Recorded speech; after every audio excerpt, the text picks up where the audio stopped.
प्यारे देशवासियों, नमस्कार। आज संतोष मलिक जी, जो आपके अपने मतदाता जागृति संगठन की राष्ट्रीय अध्यक्षा हैं, उनकी एक बहुत बड़ी चिंता, जो देश के लिए गंभीर चिंता है, असल में गंभीर मुद्दा है, वो आपके साथ साझा करना चाहूँगा। यानी आप देखिए, अभी पहली बात तो चुनाव जो आज देश में हो रहे हैं वो कोई भी निष्पक्ष हो नहीं रहे हैं। ये पूरी तरह से सारा देश जान चुका है। मैं कोई आरोप नहीं लगा रहा हूँ। इलेक्शन कमीशन और बीजेपी बिल्कुल एक दूसरे की गोद में बैठे हैं। ये एक दूसरे के सहयोगी हो चुके हैं और ये बहुत शर्मनाक है कि कानून की, संविधान की, लोकतंत्र की धज्जियाँ उड़ाई जा रही हैं। और अब सबसे और भी गंदा खेल तो काफ़ी दिनों से चल ही रहा है। दोनों की मिली भगत है। SIR प्रक्रिया के माध्यम से वोट काटे गए हैं और वो वोट जो काटे गए वो उन लोगों के काटे गए जो इनको वोट नहीं देते थे, बीजेपी को, यानी विपक्ष को देते थे। लेकिन उससे भी ज़्यादा गंदा खेल, अब 5 राज्यों के चुनाव अभी संपन्न हो चुके हैं, यानी कि वोटिंग संपन्न हो चुकी है। गिनती 4 मई को है और वो 4 मई की गिनती के लिए बीजेपी को इस वक्त और कहीं की फिक्र नहीं है। पश्चिम बंगाल की फिक्र है कि उसको लेना है। जितनी मर्जी धांधली करनी पड़े, जितनी मर्जी कुछ भी कानून की धज्जियाँ उड़ानी पड़े, लेकिन पश्चिम बंगाल को लेना है।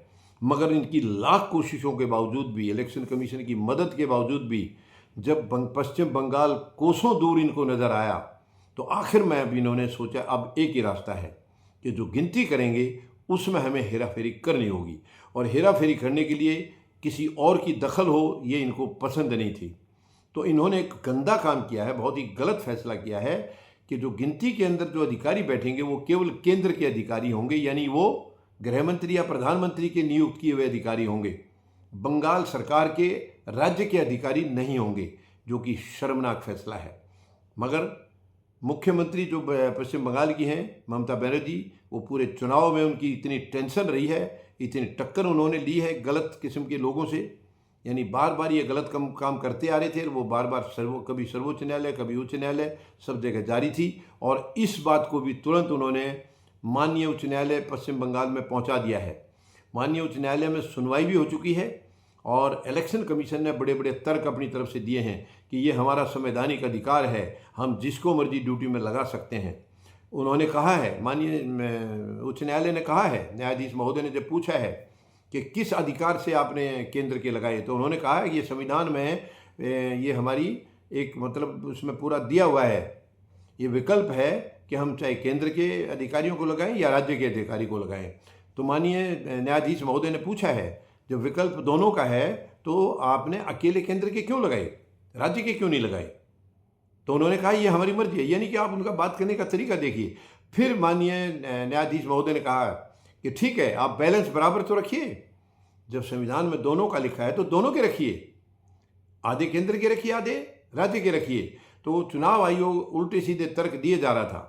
आखिर में जिस तरीके से बहस हुई है उससे इशारा तो पूरा ये मिल रहा है कि TMC की अपील को माननीय उच्च न्यायालय ने अच्छी तरह से, गंभीरता से लिया और फैसला उनके हक में आएगा। हालांकि फैसला अभी सुनाया नहीं गया, सुनवाई तो पूरी हो चुकी है, फैसला अभी अनाउंस नहीं किया गया, जजमेंट अनाउंस नहीं किया गया, उसको सुरक्षित रखा है। लेकिन 4 मई को तो वो गिनती है, तो उम्मीद है, हो सकता है वो आज ही फैसला आ जाए, आज वो अनाउंस कर दें।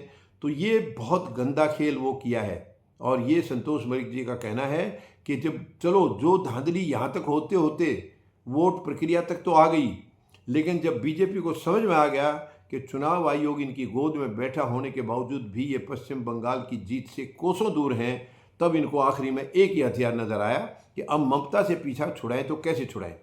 अब तो गिनती में ही धांधली करनी पड़ेगी, इसके अलावा और कोई रास्ता नहीं है। और गिनती में धांधली करने के लिए इनको एकांत चाहिए। एकांत तभी मिलेगा जब केवल इन्हीं के अधिकारी बैठें, जो कि आप इतना तो समझ गए होंगे चुनाव प्रक्रिया के दौरान ममता बनर्जी का क्या रुख रहा है, किस तरीके से इनकी टक्कर ली है।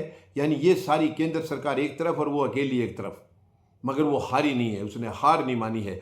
और बंगाल के लोगों ने भी ये साजिश को, इसको समझ लिया था कि बीजेपी किसी भी तरह बंगाल को हड़पना चाह रही है। उसके बाद बंगाल की क्या हालत होगी वो सबकी समझ में आ गया, क्योंकि 12 साल से देश की हालत देख रहे हैं।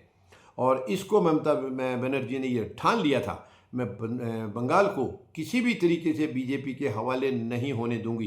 ये पूरी तरह से हिम्मत से वो लड़ती आ रही हैं। और अब वो ये मुझे तो पूरा भरोसा है कि उच्च न्यायालय जो पश्चिम बंगाल के है वो फैसला टीएमसी के हक में आएगा, और किसी कारणवश अगर इनके खिलाफ भी फैसला जाता है तो ममता बनर्जी रुकने वाली नहीं है, वो तुरंत इसको माननीय सर्वोच्च न्यायालय लेकर जाएंगी, क्योंकि ये बात किसी भी तरह से जायज़ नहीं ठहराई जा सकती है। आप अपनी मर्जी से, भाई आप अगर राज्य के अधिकारियों का विश्वास नहीं कर रहे हैं तो राज्य आपके केंद्र के अधिकारियों का विश्वास क्यों करेंगे? देखिए, एक दूसरे का भरोसा एक दूसरे पर होगा तब तो कोई दिक्कत वाली बात नहीं है। आपको राज्य के अधिकारियों पर विश्वास नहीं है तभी तो आप केंद्र के ला रहे हैं, लेकिन राज्य को आपके अधिकारियों पर विश्वास नहीं है, तो इसका सीधा रास्ता है, आप भी केंद्र के भी रखिए और राज्य के भी रखिए। और यही माननीय उच्च न्यायालय ने भी कहा है, और मुझे पूरा भरोसा है कि फैसला भी, जजमेंट भी जो है वो इसी आधार पर आएगा जो माननीय उच्च न्यायालय का सुनवाई में दिखाई दिया था। और अगर ऐसा नहीं भी आया तो तुरंत ममता बनर्जी सुप्रीम कोर्ट जाएंगी, माननीय सर्वोच्च न्यायालय जाएंगी, और उम्मीद है वहाँ से बिल्कुल इनके हक में फैसला होगा। अगर इनके हक में ये नहीं होता है तो फिर देश में कुछ बचा ही नहीं है, फिर देश में कुछ भी सोचने की और करने की ज़रूरत नहीं है। जब सब कुछ बीजेपी की मर्जी से होगा तो फिर कुछ बचा ही नहीं है।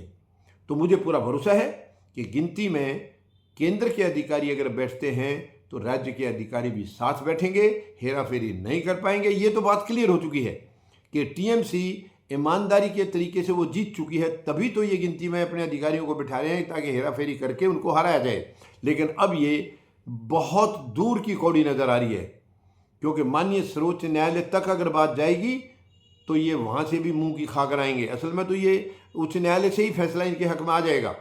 किसी कारण से अगर उच्च न्यायालय से फैसला गड़बड़ होता है तो माननीय सर्वोच्च न्यायालय तुरंत जाएंगे ये, और तुरंत जा कर के वहाँ से फैसला लेके आएंगे, और गिनती में धांधली जो बीजेपी करना चाह रही थी वो नहीं होने दी जाएगी। और फिर फैसला वही होगा कि चौथी बार ममता बनर्जी की यानी कि टीएमसी की सरकार पश्चिम बंगाल में बनेगी, और इनकी सरकार बन गई तो आप समझ लेना केंद्र सरकार के या प्रधानमंत्री महोदय के गिनती जो है उल्टी शुरू हो जाएगी।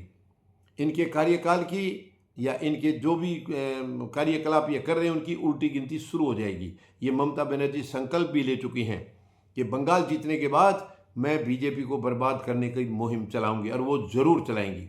तो मैं समझता हूँ फैसला इनके हक में आएगा और गिनती जो है वो निष्पक्ष तौर पर होगी। धन्यवाद। जय जवान, जय किसान, जय हिंद।